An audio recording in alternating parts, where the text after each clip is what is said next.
Sud Radio Découverte Tourisme, Stéphane Zeremeta. Et bonjour mon cher Stéphane. Bonjour Maxime. Aujourd'hui, direction le Touquet Paris-Plage. Absolument, nous partons sur la perle de la Côte d'Opale. Nous sommes dans les Hauts-de-France. Si on recherche une destination nature, un séjour au grand air, c'est vraiment parfait.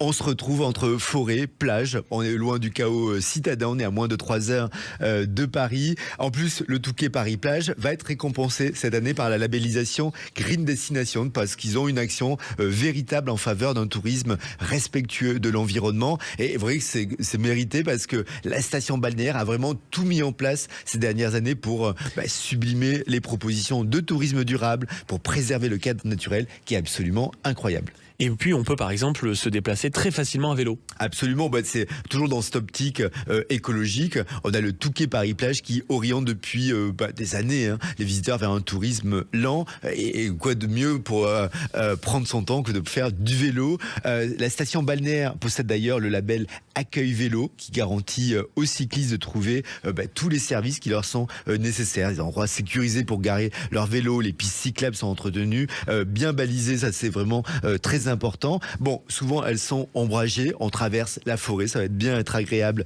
cet été. On a 3 parcours cyclables qui sont proposés, adaptés à tous les publics. On va vraiment profiter de la forêt, du bord de mer. Bon, et puis si on n'a pas son propre vélo, pas de souci, on peut en louer sur place. Il faut quand même rappeler, si on reste dans ce domaine comme ça des parcours à vélo, que le Touquet se trouve sur le parcours du vélo maritime. Bon, il faut quand même avoir un bon coup de pédale parce que c'est une grande route, c'est une immense route cyclable européenne. Les 1500 premiers kilomètres sont en France.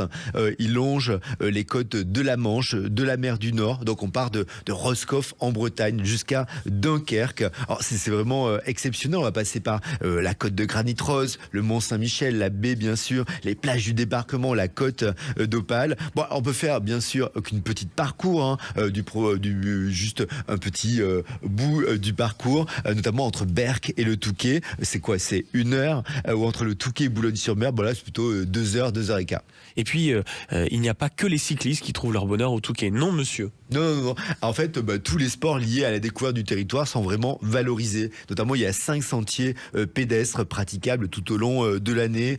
Ils sont assez divers dans leur durée, leur difficulté. Le plus court, c'est 5-8 km. Donc, c'est quand même faisable rapidement en 2 petites heures. C'est une boucle dans le centre du Touquet. On va découvrir son patrimoine principalement. Il y a 2 autres sentiers, là, c'est 8 km, 13 km, 20 km, là, qui vont nous occuper la journée. On peut ainsi voir les dunes, la forêt. On va vraiment faire du sport tout en profitant du paysage. Et puis les cavaliers aussi, ceux qui rêvent d'une balade à cheval. Il y a aussi des sentiers équestres et ils sont vraiment très bien entretenus. Et petite colle, si on préfère la plage et la mer. Bon, là aussi, ça manque pas du tout d'activité. L'un des sports emblématiques de la Côte d'Opale, c'est le char à voile. Bon, il faut dire que la météo est souvent venteuse. On a de longues plages de sable qui offrent un cadre idéal pour la pratiquer. Notamment, il y a des champions qui sont là. Nous, on va tranquillement essayer d'avancer avec notre char à voile, mais il y a des champions qui sont en plein entraînement et qui domptent vraiment bien le vent. Il faut savoir que le record du monde de vitesse à bord de ce petit engin est à 150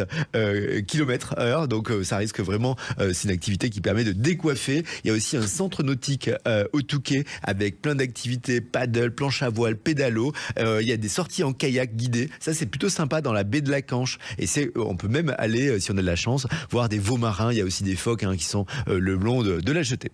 L'avantage également, c'est que pour organiser au mieux son séjour, on a plusieurs outils à disposition. Oui, c'est vrai qu'il est important de bien réserver en amont les activités parce que en fait la station est très fréquentée l'été bien sûr. Là pour ça on peut s'adresser à des agences comme Touquet-Reza, directement aussi à l'Office du tourisme. Il y a toute une plateforme qui a été lancée en début d'année. On peut prendre des rendez-vous ou un conseiller piocher des idées. Ça, c'est pratique. Il y a plein de carnets d'inspiration. C'est vrai que c'est bien fait, c'est très utile. Et d'ailleurs aussi si vous allez faire un tour à l'Office du tourisme, il y a de quoi préparer, il y a tout un itinéraire, il y a toutes des tablettes à disposition. Le Touquet Paris-Plage, c'est vraiment la station balnéaire de choix. Pensez-y, les vacances de printemps, d'été, ça arrive vite. Voilà, ça c'est sûr que ce sont les bons conseils que vous ne retrouvez que sur Sud Radio. Merci beaucoup mon cher Stéphane. Merci, à la semaine prochaine.